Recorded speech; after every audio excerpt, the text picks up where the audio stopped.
The story begins with Takeru Kamishiro, who every day wakes up to the same boring routine, the same path, the same meaningless work, and his whole life has become gray and tasteless. People always say that routine is the secret to happiness, but deep down, a part of him was uneasy. He wanted something new, something different. And on one of those nights, while watching TV, he saw a strange broadcast cutting across the screen. Suddenly, the world around him distorted and everything changed. He found himself in a completely different place, a world he couldn't even imagine in his wildest dreams. A strange man appears before him. Takeru is shocked and asks him, "So, are you an alien?" But the man smiles, shakes his head, and says, "I'm closer to a faction leader than that." He then shows him a planet named Madius, a planet that every time it tries to rise, its civilization falls and fails, again and a third time, and so on for thousands of years. The man tells him the planet has failed too many times, so he decided to conduct a crazy experiment. He will strike the planet with a single drop of water, because even that small drop could create a wave that changes everything. The big surprise is that Takeru will be that drop. Takeru is shocked and feels immense fear, but the leader reassures him and tells him he is already dead. It's either accept the mission or his soul will vanish. To encourage him, the leader says he will grant him any abilities he wants. The leader begins by giving him endless magic and power, and then asks him, "What else would you like?" Takeru smiles a mischievous smile and says with enthusiasm, "I want cute harem girls with me on this journey." The leader laughs and tells him he'll meet them later, and continues bestowing gifts. He makes him able to search for resources, sell them, and earn money. Gives him a magic bag that can carry anything, and also makes him understand all languages and withstand almost any damage. But before the transmission begins and Takeru's body starts to disappear, the leader pauses for a moment and feels a bit of worry when he sees who Takeru's partner will be in the new world, asking himself, will this really be okay? Takeru gets nervous and asks him, "What do you mean?" But time is running out, and the leader says, his final sentence, "Don't worry, everything will be fine." And before Takeru understands anything, he completely disappears. He opens his eyes and finds himself in a completely new world with a different body, not understanding what he's supposed to do. So he decides to look for people, and indeed, he finds a small village. But when he tries to buy food, he discovers he has no money. He remembers that. The leader gave him the gathering skill to collect resources and sell them. He tries to use it, but it doesn't work. After a while, he thinks maybe he's pronouncing the word wrong, and when he says it correctly, suddenly the world lights up around him with strange symbols marking the locations of materials. And when he says appraise, detailed information appears for him. He is very impressed with the ability, and the first thing he finds is rated D. He gets happy and continues gathering, but most of the things he finds turn out to be, well, very weak. But after a while, a strange stone glows amidst the dirt. It looks very unusual. He was walking, feeling pleased with himself, and seeing that, what he found looks expensive, shiny like a gem. But as soon as he looks closely, it turns out to be worthless crap, rated E. He stands there shocked. How is this rated E? But he's still happy because he discovered that the things he gathers have different marks, and his gathering skill allows him to easily spot them. His bag is now full to the brim, so he runs to the village to sell them. As soon as he reaches the gate, the guard looks at him and says, "Are you a knight or something?" because of his ridiculous height. But Kamishiro quickly says, "No, I just collect materials." The guard, named Marlowe, is surprised and tells him that kind of work is rare here and that there's no dedicated shop for materials, but there is a general store. The boy enters the shop and throws the treasure he found on the counter. The shopkeeper's eyes light up as if he saw gold. He says to him, "This is hammer antler waste," and keeps praising its shape and color as if it's an artistic masterpiece. The man offers him 5 gold coins, and Kamishiro doesn't understand if that's a lot or a little, so the shopkeeper explains to him, saying, "Tonight, at the inn, a room is 500 ra, and a gold coin is worth 1,000 ra. The boy quickly calculates and freezes. The man is giving him the equivalent of 50,000 yen for a piece of crap ant. He agrees, unable to believe it, and the man goes crazy with joy, holding it and rubbing it on his cheek as if it were a jewel. Kamishiro stands there bewildered. Am I on a planet of madmen or what? After that, he takes out the rest of the loot he has, and the man opens up and asks him, "How did you collect all this by yourself?" But Kamishiro replies calmly, saying, "I like to walk around and collect what I find." The man is impressed with him and says, "I have a request for you. In a nearby mount there's mithril mango, and I want you to get it for me." Of course, Kamiro, being an adventure lover, agrees immediately. The man counts out the money for him, 360,000 ra, which is equivalent to 3.6 million yen. Kamishiro was about to fall from shock. Before he leaves, the man warns him that the mountains have monsters, but he is confident he can handle it. The boy goes to spend the night at the inn. A young girl comes to him with a cup of water and says, "This is for you to wash yourself for 30 ra. Kamishiro is shocked and says to her, "Where is the bathroom?" She says, "There isn't one, sir. Those who have magic clean people with spells, but there's no one here." As soon as he hears the word magic, his mind lights up. He pays the girl and sends her away, then starts trying out spells until he says the word clean. Suddenly, his body becomes cleaner than ever before. He realizes he can use any spell if he pronounces the word correct. The next day, while walking on the mountain path, he begins to get used to his new skills until he sees for the first time a symbol appear ahead of him. He goes to check it out, excited but freezes freezes in place. Before him is a skeleton. His ability shows him the person's name, rank, and life details. And he finds next to him a handmade locket from his mother and a message from his sister, saying, "Don't tire yourself out." His heart aches, and he buries him with his own hands. Respect. He continues his path, and after a while, he creates a protective barrier, gathers some herbs and spices, puts in meat, and cooks a soup. As soon as he tastes it, he sits laughing and says, "Life here seems better than the world I was in." And while walking, he reaches the dragon's ancient forest. The whole area is terrifying, and there's no sound, no animals, no birds. He thinks maybe his smell is bad, but he ignores it and says, "Thank God, there's no one who will attack." And as he nears the end of the forest, he breathes a sigh of relief, but suddenly the ground disappears from under his feet, and he falls from a cliff. He screams every spell he knows: float, rise, but it's useless until he screams fly, and at that moment, the spell works. Seriously, this kid's luck is running strong by sheer chance. Kamishiro lands safely below and starts cheering when he sees the material symbols glowing around him. He immediately starts gathering everything he can, but still doesn't find a single trace of mithril ore. After a while, he spots a faint mark inside the mountain wall. He aims and throws a fireball, which explodes the spot, and indeed it works, revealing the mithril finally. But the amount was small. Suddenly, the cave starts shaking as if it's going to collapse on him. But Kami, stubborn as usual, continues deeper, walking a bit until he reaches a room with water of terrifying clarity. His appraisal says its level is twice his level. This is the most precious thing he's seen so far, and the surprise is that the description says the water contains the magical essence of an ancient dragon, meaning a dragon actually lived here. Kami tries not to be hasty and starts preparing to collect this water, but before he pours out the regular water in the bottle, he decides to test if this water can be drunk or not. He reaches out his hand and drinks a little, and suddenly a giant dragon emerges from the pond, furious because Kami ignored his presence. Kami freezes in shock, but the dragon himself is surprised that Kami could withstand the terrifying aura he emits. Kami quickly sits and apologizes for entering his home without permission. The dragon respects his courage, introduces himself, and says he is human, but the dragon doesn't believe him and says the mana emanating from him is so immense that it woke him from his deep sleep. Kami doesn't understand anything being said, so the dragon explains and tells him that the energy he has is similar to his own, or even stronger. The ancient dragon introduces himself as Valdius and says he has a request for him to help him awaken his son and promises him in return a pile of mithril. He offers him the dragon egg that refuses to hatch, and Kami doesn't understand what to do. The dragon tells him to put his mana into it, like he did when he lit the light. Kami says the word heat, but suddenly the world explodes around him. Crazy energy. Valdius bursts out, laughing, and Kami feels his body being pulled into the egg. He starts thinking that he's still new to this world and wish to live a little more before dying. After that, he finds himself in a strange place, and a voice speaks to him, saying that he is reckless. Kami thought it might be the leader who sent him before, but it turns out to be a completely different person. This man says he has been playing with this planet for thousands of years, but Kami in one day caused chaos that turned the world upside down. The man is angry and throws him out of the place. Kami returns to the world, shocked but happy when he sees the egg has hatched. Valdius asks him to name the child, and Kami says he doesn't know if it's okay. The dragon reassures him and says just give him a daily name, not his real one. Kami agrees and names him P. Valdius tells P to go out into the world and learn on his own, and the little dragon immediately goes and stands next to Kami and joins his party. Kami is surprised and says to the big dragon, "So your son is just born and you're leaving him with me like this?" But Valdius laughs and says he is confident in him because he's stronger than him even. Then he shoots a beam at Kami's magic bag and gives him his reward, then bids him farewell. Kami turns to P and says, "Ready to start the journey?" And the little dragon replies in a cute voice. Kami was overjoyed, but before they leave, he uses magic to clean P because his smell was off. After that, they start their way up so P can take his first breath of the world's air above. With the arrival of night, the atmosphere becomes dangerous in the forest, and also Kami's stomach starts screaming. He decides to set up his tent and wait until dawn. Inside his supply box was the water he brought from below, of a very rare type, SS element water, steeped in ancient dragon magic, meaning it's essential for raising P properly. And the best part is that Valdius linked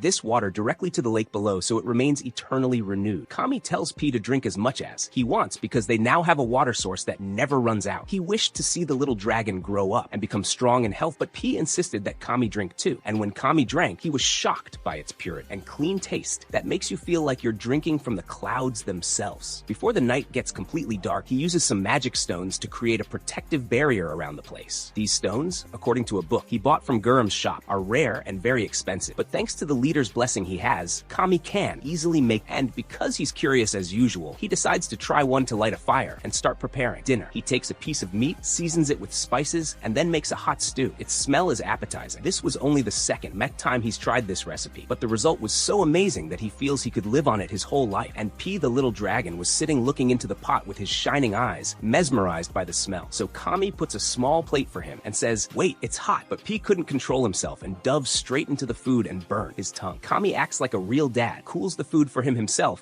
and then lets him eat at his own pace this time. P was enjoying every bite. After he was full and slept peacefully, Kami felt great relief and happiness that he managed to eat real food, not just drink hot water. Like this, he can start trying new recipes for them both. And while he was sitting, contemplating the little dragon, he started thinking, I wonder if P misses his father? But suddenly, P approaches him and gently hugs him. Kami understands the message. As long as they are together, the place doesn't matter. That moment was enough to melt any heart. It's hard to believe that this little creature is classified as a danger of rank B, and also his abilities and stats are terrifying. But Kami wasn't focusing on what's important for him is that P is still a child, and children need guidance and care. He goes into full dad mode and says to him calmly, even if you are the strongest, that doesn't give you the right to act recklessly. Don't forget, if something happens to you, your father Valdias will be very sad. But P had already sunk into sleep and started snoring light. Kami starts climbing the cliff he fell from the first time and reaches the same forest he was in before. But this time it looks completely different. It's not scary like before, so he is surprised and says, maybe this forest has a strange spell, and walks inside normally, feeling the time is right to gather some new resources. So he focuses on looking for ores of class C and higher and activates his detection skill. The luminous symbols start appearing above the things he can gather, so he starts collecting everything interesting around him. But suddenly, P runs to him from behind, terrified, so he activates detection again, but this time specifically to identify aggressive creatures. And indeed, 7 enemies appear around the place, unlike last time when the forest was completely empty. Back then, he thought his smell was the reason the creatures avoided. Kami starts smelling the scent of danger and says to himself, maybe the smell that was scaring the monsters is gone now? But the important thing now is that they are in trouble. He decides that instead of running away, he will face the monsters and says, this is a good training opportunity, and maybe we'll get something useful from it. And suddenly, a huge rock bird descends on from behind. The creature is classified as class C, but Kami isn't scared, not even for a moment. On the contrary, he sees it as cute compared to the mare that was Valdias. His ability shows him the bird's data, and he discovers that its meat is fatty and very tasty. And at that moment, his eyes become full of hunger, and he sees the bird not as a monster, but as a giant cooking ingredient. He doesn't waste time. He raises a protective shield around him and around P and starts launching ice spears. He says to himself that he doesn't like killing creatures, but if it's to survive, he has to. The spears pierce the bird with precision, and Kami screams, happily, fresh meat ready, guys. P tells him with fear that the other monsters are starting to approach, but Kami sees them as an additional reward. Before they attack, he says a quick and light spell to enhance his speed and lighten his body, and flies into the air, dodging the first strike. Then he covers his armor and leg with petrification magic and lands on one of them with a strike that cracked the ground. His strikes were much stronger than expected, and the kicks were amazing, especially with his new long leg. He finishes off the whole pack in seconds. He stops to catch his breath and starts collecting all the excellent meat that fell around him. After finishing gathering, he notices other monsters coming from afar. He says to himself, like this, fighting constant isn't practical. While he's thinking what to do, at that moment P hears him, flies, and tries to lift him and escape, but it was a bit too heavy for him. Kami says to him, let's try a different plan. But P refuses to give up and keeps flapping with all his strength until he actually starts lifting Kami off the ground. Kami is amazed by his strength and says, this kid is unbelievable. To help him, he uses a lightning spell on himself, and the result was overly effective, so the two fly very high up and float in the sky. Kami says to him, we're going too high, P. P simply replies and lets him fall. Kami starts screaming as he falls, but P, luckily, catches him at the last moment and grabs him before he hits the ground. After they settle, Kami opens the map and sees they've traveled a very long distance. He thanks P and says to him, bravo, hero, but next time, be a bit calmer. But the little dragon doesn't understand why he's upset. Kami laughs and says, okay, next time I'll rely on you again. And at that moment, they hug enthusiastic to the point that Kami feels his ribs are about to break. As they are walking, Kami says, it's clear the village is still a few days away, but P was focused on the stick in Kami's hand. This stick was a calm branch he collected from the forest, but when Kami used his skill and appraised it, he discovered it's from the legendary tree deersil, classified as class SS. Suddenly, P starts blowing on it with his breath, and Kami stands watching, not understanding what he's doing until the stick starts transforming before him. It turns into a real magic staff. It turns out P's breath is full of magic, and when he covered the branch with it, it activated its hidden energy. Now he was holding an amazing magic staff, but at the same time, he's nervous because he keeps saying he's just a simple gatherer and doesn't want P to see him looking like a fancy wizard. While he's still looking at the staff, he hears a distant roar from deep within the forest. P whispers to him, stay close to me. There's something unnatural. The sound was very strong, and it's clear that whatever is coming isn't friendly. But P, as usual, rushes forward, so Kami has to run after him. They reach a strange place and find an elf girl lying on the ground, injured. At first, Kami thinks she she was attacked, but she quickly says it's not that, and her stomach replies for her with a terrifying gurgling sound. At that moment, Kami understands that the monster she was afraid of is her hunger. She says to him that she hasn't eaten for 3 days, and all she needs right now is some water. Kami gives her the last bit of clean water he has, and she thanks him warmly and says he saved her life, but hunger is still dominating. So Kami remembers the meal the innkeeper gave him in a box and offers it to her, and the girl eats without hesitation. Kami notices that she isn't like the elves he read about in books, not in grace nor in slenderness. Suddenly she stops eating, and Kami fears she's tired, but it turns out she's shocked by the taste. Kami says to her calm, maybe it's because you're hungry, but she takes the matter dramatic and says, I came back to life from this taste. But Kami starts to suspect because they aren't far from the city, meaning she should have had food with her. She tries to justify that she left in a hurry, but the excuse doesn't enter his mind. At that moment, she gets annoyed and says, enough questions. And before she finishes, Kami smells a very strange smell and says to himself, shouldn't elves smell like flowers and mint? Her smell is, she gets irritated and says, it's not me. I've been sleeping on the street for days. After that, she says, thank you, and runs off, upset. Kami laughs light and goes back to collecting resources. When he reaches the edge of the forest, they see a carriage coming towards them at the perfect time. As it approaches, Kami is surprised that it's not pulled by horses, but by a single unicorn. The driver sees the staff in his hand and asks him, are you a wizard? So Kami quickly says, no, I just collect resources and sell them. The driver is amazed and says to him, that's very rare. He thinks to himself, if he only knew how much I'm still learning. The man laughs. The man offers to take them to the village. Kami hesitates a bit and says, I'm tall, I might bother you inside. But the man laughs and says, there's enough space. The family was very kind and welcome, and from the first moment Kami entered this world, he noticed that children like him, and now, after having P, he truly feels like a father. He sits in the carriage smiling and says to himself, if all the people here are this kind, maybe this world isn't so bad after all. The children were very sociable, so Kami says to them calmly, be careful and don't trust anyone too quickly, and laughs, and says to them, I could be a thief and you wouldn't know. But the boy smiles and says, I never had any doubt. The family has a small bell that rings whenever someone dangerous is near. He thinks he might make something similar for himself one day. After they exchange names, they start hearing a chirping sound inside the sack. Kami and the children get very excited and make curious faces, but Kami warns them and says, this isn't an ordinary pet. Their curiosity is killing them. And she says, it's not monsters. It's something strange. Many adventurers have them. We don't have to hide. Kami relaxes when he hears these words and finally allows P to come out with a simple warning. Don't bite anyone. P comes out with a big smile, and the family shakes from the shock of seeing a real dragon. Kami repeats to himself that he doesn't have to tell them that P is the son of an ancient dragon. The family assumes he must be a dragon knight, but Kami tells them, no, I just happened upon a dragon egg one day, which increases their shock even more, because hatching a dragon is not an easy thing at all. He starts playing with Kami and pulls on him, and at that moment, Kami begins to understand just how special this little dragon is. Zaha tells them that they rarely see dragon knights, and the presence of a real dragon is something much rarer. Kami, who saw knights in RPG games, knows that if he met one in real life, he wouldn't be able to stop staring. At night, they set up camp, and Borin is surprised by the magic stones Kami uses to protect the place. On top of all that, P can sense danger before it arrives, and Kami reassures everyone that they will be safe all night. When Zaha says it's time to eat, Kami offers to cook for them. He gives her permission, and the children become amazed by the amount of ingredients Kami takes out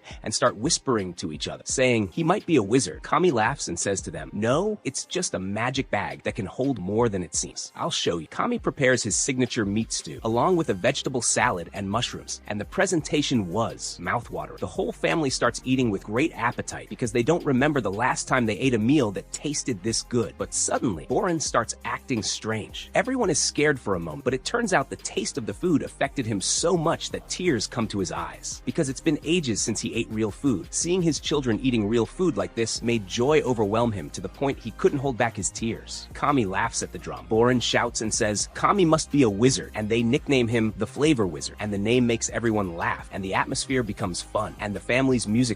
Everyone shares in singing and playing, and the night is full of joy and warmth. This atmosphere makes Kami think and understand just how much he missed many things in life. Sitting with people, laughing together, and enjoying the moment is a completely different feeling from eating alone in silence. For the first time since he arrived in this world, Kami laughs from his heart. With the setting of the night and everyone asleep, Kami says to P, good night, and looks at the stars above. In the morning, Takero wakes up early and sits cleaning his scissors, waiting for them to move. Borin tells them they will leave after breakfast, but Takero has a small request. He says he's never ridden a carriage before and wants to try it once. Borin agrees without hesitation and helps him hold the gathering bag. They reach the village, and Takero gets off the carriage. They thank them for sharing the food, but Takero insists that he is the one who should thank them because he wouldn't have had to walk the whole way alone. The family smiles and gets back in the carriage, and as they drive away, Marlowe sees them and says to himself, spring has finally arrived. Takero raises an eyebrow and asks what that means. Marlowe explains that Boren is a weaver. Every year he travels south for work, and the journey is hard on the family, and he can't hunt along the way, so they have to live on rations, which is the reason for their happiness with his food. Takero feels he is lucky because his ability to gather resources helped a lot. On the same day, Takero goes to Garum's shop and delivers the resources he was asked to gather as a kind of small experiment. He secretly places a piece of the magical mithril he got from the dragon's lair along with the regular mithril to see Garum's reaction. The shopkeeper inspects each piece carefully. The last piece makes him freeze, and he points to the strange piece, which is definite, the rare myth. Garum tells him that a little of this type is enough to replace most of the regular magic stones in the kingdom. Takero acts surprised, even though he knew exactly what he had. Garu is surprised that Takero managed to find something so rare, but Takero shrugs and says, it was just a coincidence. I found it on the journey. Jaron doesn't believe this modesty. Even if it was a coincidence, identifying the stone and gathering it is a skill. He tells him if he really wants to benefit from his abilities to the maximum, he must go to the big city, Belm, where there is a larger market. Even though he doesn't like to deprive a person who has all these capabilities, Takero will find more choices there and better opportunities. He only asks him that when he makes a name for himself, to remember to send some good agents to Garum's shop. Takero isn't interested in fame, but the idea of the big city piques his curiosity. When he returns to the inn, he decides to learn more about the city of Belm and that it has a very large adventurers guild that deals with quests from all over the country. Adventurers are divided into different roles: warriors, supporters, and other specialists. Since he's living in another world now, Takero thinks it might be fun to try the life of an adventurer, traveling from place to place, and decides to join the guild in Belm. But before he leaves, he has some unfinished business here in Termi. The first thing he does is go to the city and hand over the monsters he hunted so they can be processed and stored. After finishing, he spends the day celebrating with the villagers, eating, drinking, and enjoying their hospitality. The next day, Takero goes back to the butcher, and all the monster parts have been processed and cleaned, and he has more than enough food and spices for the journey. The woman behind the counter says to him that the village will feel empty without him, and many people were, hoping he would stay longer. Takero admits that he will miss the place, but there are many places he still wants to see, and many people he still needs to meet. He couldn't stay in one place now. The woman smiles and says she understands and won't try to convince him otherwise. Before he leaves, she gives him a cloth bag full of ready-made meals for the road, filled with more than enough food. This deeply touches Takero. He returns to his room with one thing on his mind: to work with the magical myth. Garum told him it's very expensive and he can't afford to buy it, which leaves him puzzled. Remio is far away. It's impossible, but since the stone is full of strong magic, he thinks he might use it for something useful for the village as a way to thank them. His eye falls on the lantern on the table, and suddenly he gets an idea. He takes the mithril and tries to merge them with the lantern. It doesn't take long until he understands the correct process, and suddenly there's a strong light, and he succeeds in creating a powerful magical tool. The next day, before he leaves, the whole village gathers to see him off. Takero thanks them for all their kindness and presents them with the tool he made. He explains that it's a magical device that provides protection for the village and repels anyone with ill intentions. The villagers are shocked by the gift. Even though they are very great, some hesitate to receive such a rare and expensive item. Takero reassures them and says, it's fine, really. This is the least I can do in return for your kindness. And also, I want to make sure the village is safe if I return one day. Garum, of course, curious, opens the device to see the source of the energy and finds the magical mithril inside. He was about to object and say they can't accept such an expensive gift, but when he thought about it, Takero had already left through the gate and was on his way, so it was too late to return it. And as he's walking towards Belm, Takero, for a moment, enjoys the peace and the countryside. The calm breeze and the view are enchanting, but the peace doesn't last. Ahead of him, in the middle of the road, is a giant crab like Mr. Salta. At first, he's a bit surprised, but after a moment, he checks Mr. Salta's stats and quickly understands he's not very dangerous. What really caught their attention is that it's written that it's edible, so he smiles and decides that dinner tonight will be seafood. He uses a body enhancement spell to prepare for battle, but before he can strike, P flies ahead of him and releases a powerful sonic scream, and the crab falls unconscious with a single blow. Takero is shocked because he didn't know P had that kind of power, but there's no time to rejoice because more crabs suddenly appear. Takero thinks he's safe standing in the middle of the road because crabs usually move sideways, so he relaxes. But these crabs can move forward quickly. In seconds, they surround him. As the pincers get close, he acts quickly and lifts Takero into the air, and the crabs crash into each other beneath them, resolving the situation safe. Takero thanks P for his quick action, but the fight isn't over. The first crab recovers and charges at him in a blind attack. Takero summons a sonic boom, sending the crab into the sky, and the matter is settled. After the danger is over, it's time to prepare the food. He sharpens his arm to the point it becomes as sharp as a sword and starts cutting including the crab's pincers and legs. After a while, everything is ready for boiling. He takes out a huge cooking pot and puts all the crab parts in it, adds enough water and salt, and lets everything boil for a few hours. When it's done, they sit down to eat the crab meat. It was delicious, sweet, rich, and perfectly cooked. So Takero and P eat everything. From now on, Takero decides that he will start hunting and eating as many monsters as possible. Every battle will be a new duty, and he's all for it. After a few days, he finally arrives at the gates of Belm. He stops for a moment, amazed by the size and beauty of the huge fortified city walls. As he approaches, he sees a long line of travelers waiting for inspection before entering. He joins the line, but before his turn, he casts a spell to hide his magic bag because he knows it's better if the guards don't know he's carrying something with unlimited storage. When they call his name, they take him to a separate inspection. One of the guards starts searching his belongings, and the other asks the reason for his visit. Takero replies that he's here to register at the Adventurers Guild. The guard nods and says that makes sense because Belm has the largest guild on the continent. He doesn't see him as suspicious, but protocol is protocol, so he tells him they will use a device called avarice. Takero is surprised because he's never heard of it, so he asks how it works. The guard explains that it's a magical tool that detects if someone is hiding something bad. Takero agrees, and the guard holds the device and scans him from head to toe. After a while, the results come out, and there's nothing unusual. Curiously, Takero activates his ability and looks to see what the guard saw, and a status window appears, showing that he uses magic and nothing else. He is relieved because his strong skills and the blessings he received from the leader didn't appear, meaning his secrets are still safe. The guards give him permission to enter, but before he leaves, one of them stops and asks him a small question. It's not a big problem, but I'm curious why Takero's status shows a blessing and his name is Dragon. Takero calmly clarifies that it's because of his pet. He calls P and the little dragon appears. The guards are shocked by his beauty. Luckily, there are no laws prohibiting the entry of tamed dragons into Belm, so they allow him to enter with her on the sole condition that she wears a tag indicating she belongs to him in case anything happens. Takero remembers the luck charm he got from Bronze Children a few days ago. He takes it out of his bag and carefully ties it to P's tail, and the guard nods in approval, confirming it works. When they finish, the guards say they still need to submit an official choice to the mayor's office regarding the dragon's registration in the city, but that's their job, and Takero doesn't need to worry about. After they return his bag and show him the main road, they tell him that if he follows this road straight, he will eventually reach the Adventurers Guild. When Takero enters the city for the first time, he is amazed by the vitality and beauty within. It was much more beautiful than he expected. At that moment, P points with his small claw to a large building at the end of the street. From its size and design, it's clear that this is the Adventurers Guild. Without hesitation, Takero goes to the building and enters to look around. After a while, a woman named Ariana approaches him and welcomes him warmly. She says to him, "Welcome to the Adventurers Guild. We are always happy when new members come," and offers him to go to the reception desk to start the registration procedures. She gives him a form and asks him to write his name and current occupation. It seems simple, but Takero pauses for a moment and starts feeling something strange. He still doesn't understand how he can read and speak the language of this world so fluent. After filling out everything, Ariana asks him if he has any combat experience. Takero calmly mentions that he defeated a griffin, killed a pack of wolves, and also dealt with some large crabs. The whole matter seems very comfortable, and Ariana starts to suspect he might be exaggerating, so she asks him if he has any proof. Takero says yes, but warns her that it's a bit big. Ariana thinks it's something simple and says, "Okay, show me." To her absolute astonishment, Takero takes out a huge crab from his storage and places it on the counter. The weight causes the counter to break. He immediately feels he might have overdone it, but he did warn her beforehand. All the other adventurers quickly gather to see what happened. The guildmaster arrives and asks what the story is, so Takero replies, seriously, that he just wanted to show Ariana his crab. The guildmaster, seeing the broken counter and the huge crab, says he understands, but is interested in how Takero took it out so simply and suspects it's from an item box. He asks Takero the source of the crab. He explains that it's a gift. The guildmaster uses his special ability to verify, and this ability is similar to Takero's appraisal, but instead of a status window, he can read a person's aura and judge their intentions. Takero's aura has nothing suspicious, so he decides he doesn't need punishment. It was just an honest mistake. He tells them they can appraise the crab and offer another compensation later today, but Takero surprises everyone again by saying he intends to eat it later. The entire guild falls silent in amazement. The matter gets bigger, so Ariana hurries to resolve the situation and suggests moving him to the second room. When they sit at another desk, Ariana tells him that the crab proved his strength. There's no doubt about that, and then finishes. The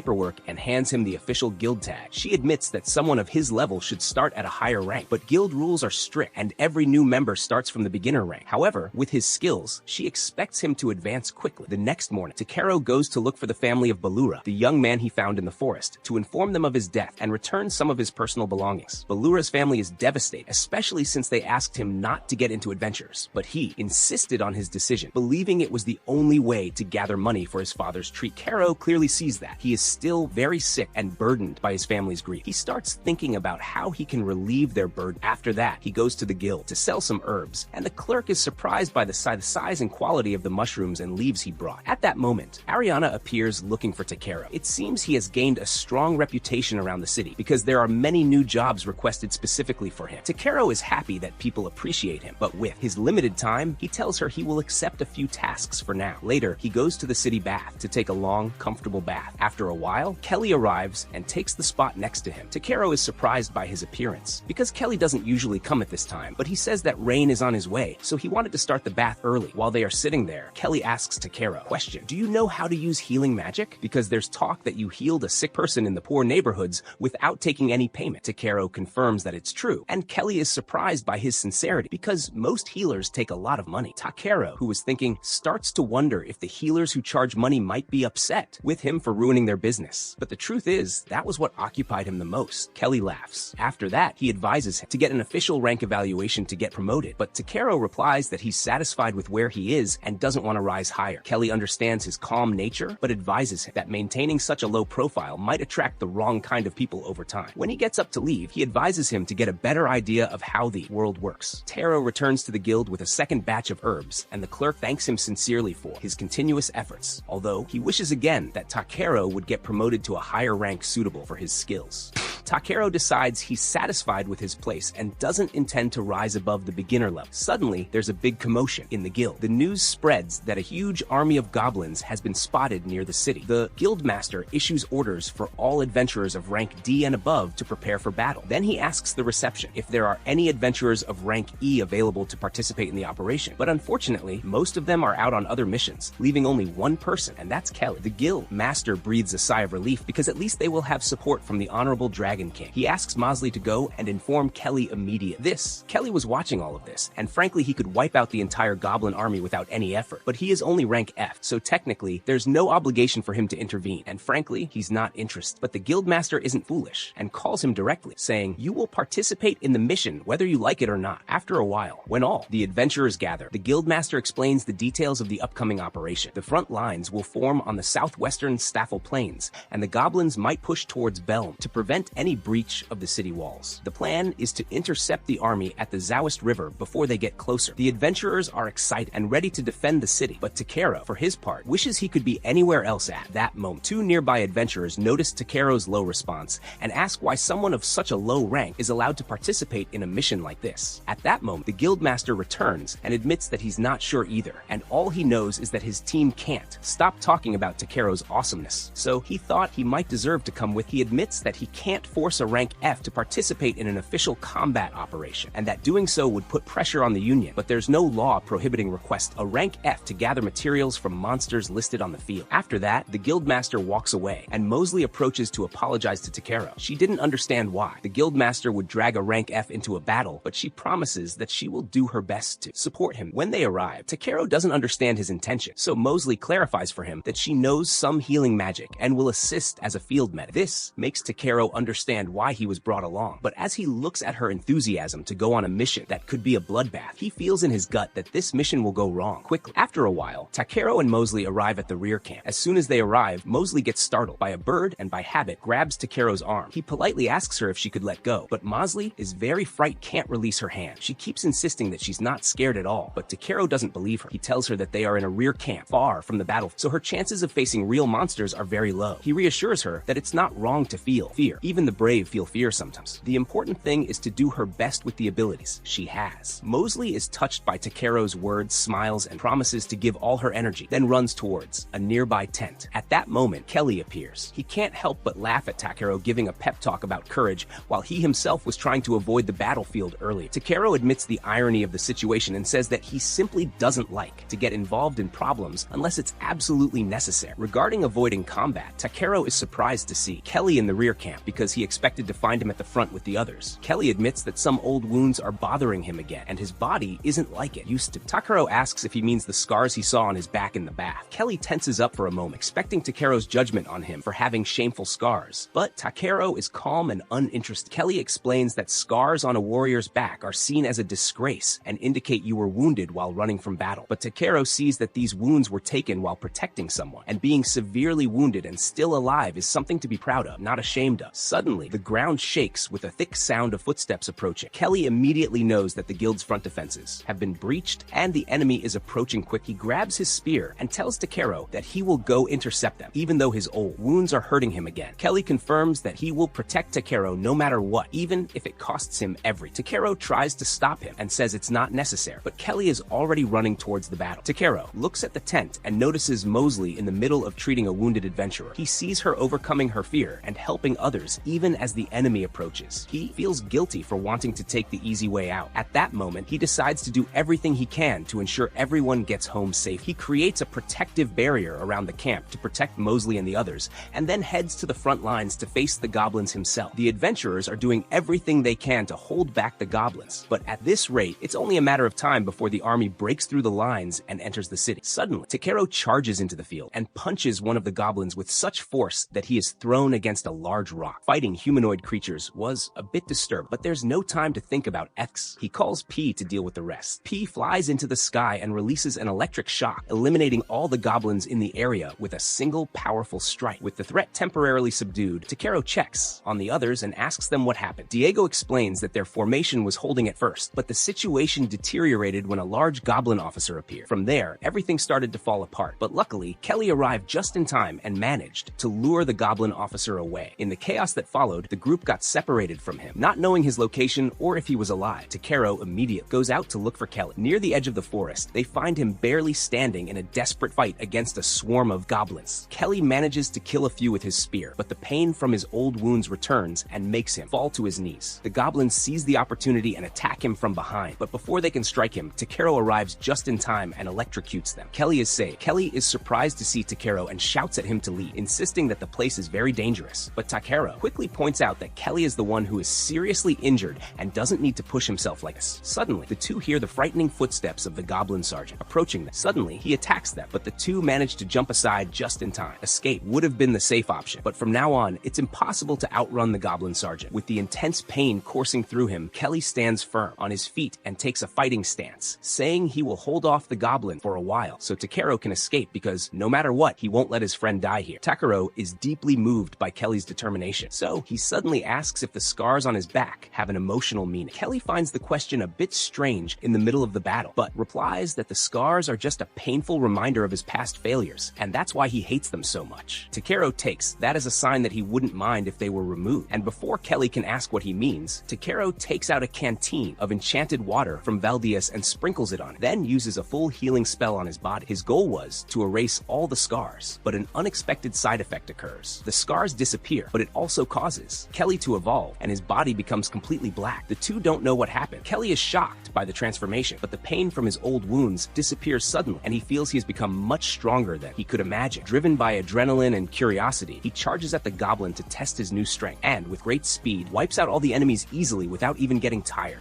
That evening, Kelly goes to Takero's room and returns to his normal appearance, but still feels a strong energy within him. He demands to know exactly what Takero did to him before. Takero explains to him simply that he used the ancient dragon water as a catalyst and then used healing magic. Kelly is very surprised and asks how Takero knows an ancient dragon. Takero reveals to him that Valdias is P's father, meaning P is also an ancient dragon. Kelly sits stunned by what he hears and thanks Takero greatly for what he did, but it's clear that an ordinary person wouldn't be able to do this. He looks him in the eye and says, "Who are you, really?" Takero hesitates for a moment, but decides to be honest and tells him that he is not from this world. Kelly freezes, not knowing if Takero is joking or serious. Takero sits with him and explains explains the whole story, his reincarnation, the journey, and everything that happened. Kelly feels it's like a fantasy, but after all the supernatural things he's seen from him, it starts to make a bit of sense. He promises to keep his origin a secret, but warns him to be more careful in the future, because altering someone's body like that is not a simple matter. In the morning, Takero sees Ripple, a young girl in charge of managing the shop, walking. He asks her if she has new gathering scissors because his have become old and worn out. Unfortunately, she says she doesn't stock those tools, but she says she knows a very skilled blacksmith who could make him a new one. But in return, someone has to collect a specific set of materials for the blacksmith. Takero shows interest and wants to know the job details. Ripple starts guiding him to her master's workshop. As they are walking, Takero sees a group of blacksmiths working intently at the furnace. He is very pleased with their work, and Ripple agrees enthusiastically, saying that this is the reason for her dream to become a skilled blacksmith and forge a legendary sword for a hero one day. Finally, they reach the workshop, and Ripple suggests the idea that Takero gather some of the rare Eldra ore they need to forge the sword. But her master completely shuts down the idea and says there's no way he would let a gatherer like that enter the mines. Ripple tries to object and says maybe he could at least think about it, and they start arguing. Takero stands there, surprised. He's never heard of Eldra before. The master explains to him that the reason for his refusal is that the mines are full of monsters, and there are rumors of demons deep inside, and he can't, in good conscience, allow Takero to take that risk. Ripple admits that the number of workers in the mines has decreased recently, but the master thinks she didn't intentionally say that to Takero. He says to her frankly that anyone from the smithy who is willing to risk people for his personal ambitions has no right to hold the ore. Ripple understands her mistake and apologizes to Takero, telling him to forget the matter. But despite the risk, he still seems interested and asks if Eldra is really the only material that can make the sword. Ripple confirms that for him. After that, Takero offers to gather the ore in exchange for a specially made pair of scissors from him. The master looks at him and says, "Were you paying attention here when we talked about the danger of the monsters?" But Takero replies very calmly that he can handle anything there, and there's no need to worry. To prove his words, he takes out one of the crab pincers he has. Even adventurers of B rank would hesitate to face this. From here, the master starts to notice that Takero might actually be up to the task. Takero sets off immediately towards the Rohagmans. During the journey, the other passengers in the carriage start talking about something strange. All the poisonous herbs in the area have lost their energy overnight. Takero gets a bit tense and suspects that he might be the cause due to his excessive gathering, but he soon dismisses the thought. After a while, the carriage stops near a horse farm. He decides to take a quick look there. He sees the elven girl he met before arguing with the farm owner. She wanted a white horse that could fly in the sky, but the farmer offers her a huge ostrich instead. The farmer explains to her that the word horse here is used generally, not literally. Anything that can carry a load is considered a horse, whether it's a real horse or a large bird. The girl understands that the mistake was hers for not being clear and apologizes to the farmer. The farmer says, "No problem, but if you really want a white Pegasus, the best thing is to look for it in the Dwarf Kingdom." Without any hesitation, she goes direct in that direction. Meanwhile, Takero, on his journey, while walking through the forest, notices that the area is full of standing plants and even finds a place with moonlight herbs. He takes some time to gather them, but when he is about to leave, he hears a familiar low growl from nearby. He goes to check and finds the same elven girl from before, about to collapse from hunger against a tree. He quickly gives her food and water, and she thanks him sincerely. She tries to thank him with a handshake, but her smell is very bad, and Takero decides that's enough, so he casts a cleansing spell to refresh her. She introduces herself as Farida Prolight and thanks him sincerely for his help, not just now, but also before. Takero tells her no need for thanks and is about to leave, but Prolight stops him and says she wants to repay the favor. Takero says he didn't help her for any reward, but she insists on going with him and helping in any way. In the end, he lets her follow him. In the hours that follow, Takero continues gathering herbs from the forest, and Prolight tries to help, but most of what she gathers is useless. After a while, it's time to set up camp, and Prolight offers to get firewood for the fire. Takero says it's not necessary because he has some magic firestones, but Prolight says it's important to leave signs of a real fire so other travelers know the place is safe. Takero admits she's right. Prolight goes into the forest and returns after a while, carrying a huge log on her shoulder. Takero says won't be able to light something that big, but Prolight says just watch and doesn't give up. She throws the log into the air, draws her swords, and cuts it into dozens of small pieces in one quick move. Takero is very impressed, not just by her technique, but also by how high-grade her weapons are, and it's the first time he's seen something like this up close. At night, Takero prepares his stew. As soon as she tries it, Prolight is shocked because she has never eaten anything this delicious before. As they are having dinner, she asks if he is also going to the Dwarf Kingdom. Takero replies that he is on a mission to gather Eldra, or from the Ruig mines there. As for Prolight, she explains that she is on a mission to find a white Pegasus because it's her sister's biggest wish, and she is determined to fulfill it. By the way, she is enjoying a second delicious delicious meal thanks to him. And this means her debt to him has increased, and she insists that she must repay it. So for that reason, Takero asks her if she would be willing to be hired as his bodyguard, since he still doesn't understand many things about adventure. Prolyte agrees immediately and says she would be happy to protect him. For the first time, Takero notices that when she is not half-starving or exhausted, Prolyte is actually quite pretty and beautiful, but unfortunately, he couldn't sleep well that night because he and Prolyte snore very loudly, making it almost impossible for him to rest. In the morning, they continue their journey until they see the dwarf kingdom across the river. When they arrive, they go straight to a nearby tavern to try the local food. They order a plate of grilled meat wrapped in dough, a traditional dwarf dish. Takero tries it and falls in love with it immediately, and Prolyte agrees, saying it's really as delicious as her friend said. Takero is curious to ask her about which friend she is referring to, and she explains that she used to know a lizard man a long time ago. He laughs and says, what a coincidence, because he also knows a lizard man, and by coincidence, he was sitting behind him the whole time. Takero is surprised to see Kelly. Kelly immediately asks why Takero left the country without telling him any. Takero explains the whole situation to him,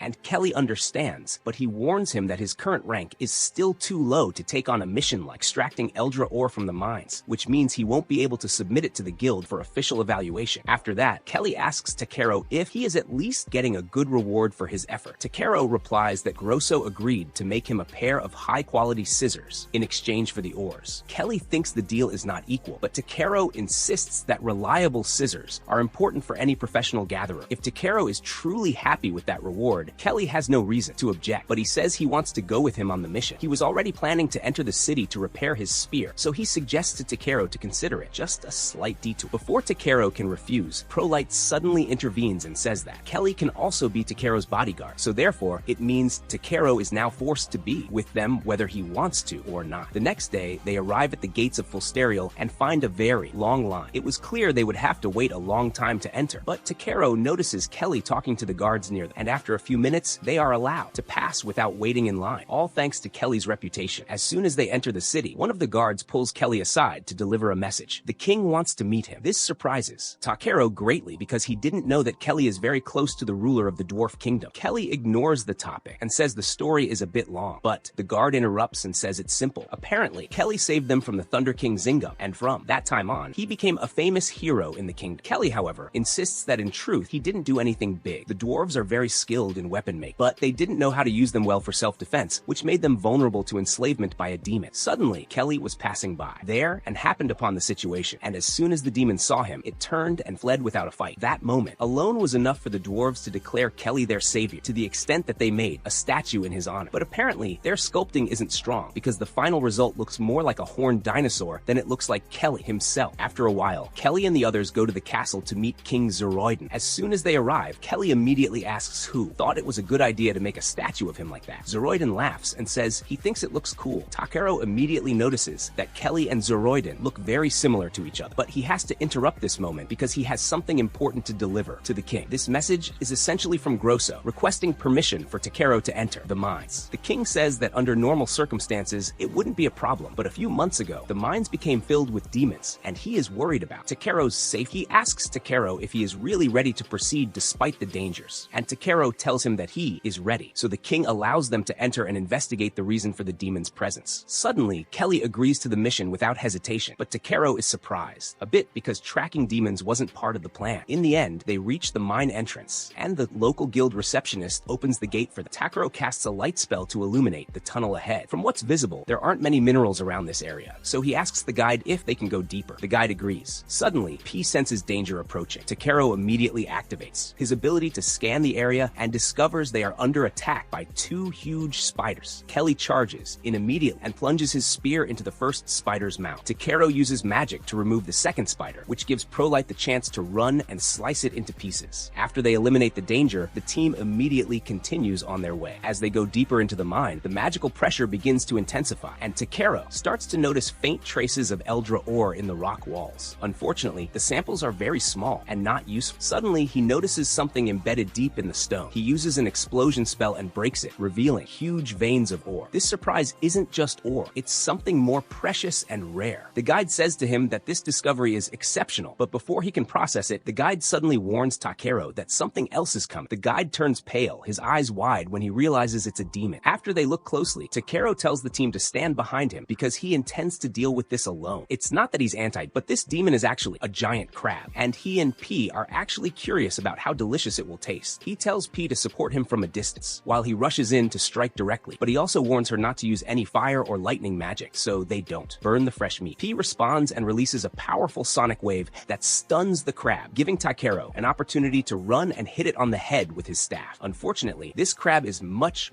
stronger than the ones he fought before, and it counters the blow to his head. But Takeru doesn't retreat. The crab tries to stomp on it, but he quickly rolls away, and P seizes the moment and freezes one of its legs, which makes Takeru start thinking of a new idea. So Takeru prepares an attack of ice needles and throws them at the crab, freezing it in place immediately. Prolight is amazed by Takeru's speed in eliminating the monster, but Kelly is very angry and wants to know why Takeru went alone. Takeru admits that he might have gotten ahead of himself and says he didn't want Kelly or Prolight to intervene because if they used their powerful weapons, they might ruin the meat. Kelly is shocked when he finds out that. Takeru actually plans to eat this monster, but he puts the matter aside and reminds him that he is here as his bodyguard, meaning his job is to protect him and fight with him under any circumstances. He advises Takeru to rely on his team more. Even though Takeru didn't have much difficulty with the crab alone, he understands Kelly's words and apologizes sincerely, promising that he will rely on them more in the future. Kelly is happy and asks, since we're eating the crab, should we start pulling it out of there? After a while, Takeru and the others examine the crab's body and start mining. They finish all the visible gems, but Takeru feels they might find larger veins if they continue digging. The guide with them is very great, not just because Takeru eliminated the demon that was threatening the mines,